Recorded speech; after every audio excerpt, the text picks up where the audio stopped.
บายดีข้าพเจ้าชื่อหวาเมงลอเฮียงสาขาคณิตศาสตร์ปีสี่วันนี้ข้าพเจ้าจะมา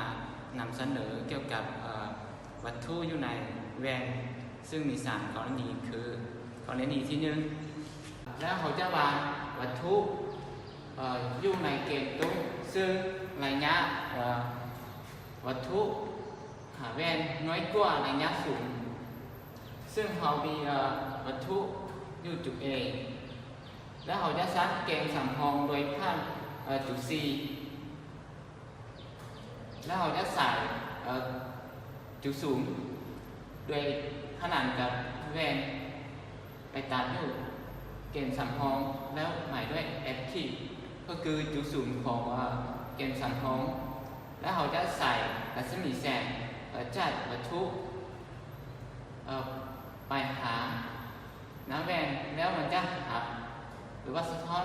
มาผ่านจุดสูงของแกนสัมพงแล้วส่วนแกนยาวของนี้มันจะมาตัดกันอยู่แกนตุ้งอยู่เอขีดก็คือวัตถุ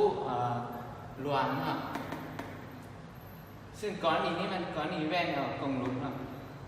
ก้อนนี้เดียวนะซึ่งวัตถุระยะห่างของวัตถุมันน้อยกว่าจุดสูงคือกันแล้วเขาจะใส่เกณฑ์สัมพองผ่านจุด C นะจะใส่รัศมีแสงโดยไปผ่าน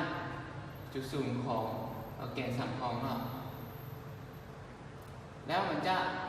มาพอแว่นแล้วมันจะ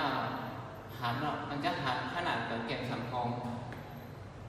ซึ่งส่วนเกณฑ์ยาวของมันจะมาตามด้วยเกณฑ์ตุ้มอยู่เอคีนะซึ่งจะเกิดวัตถุล้วน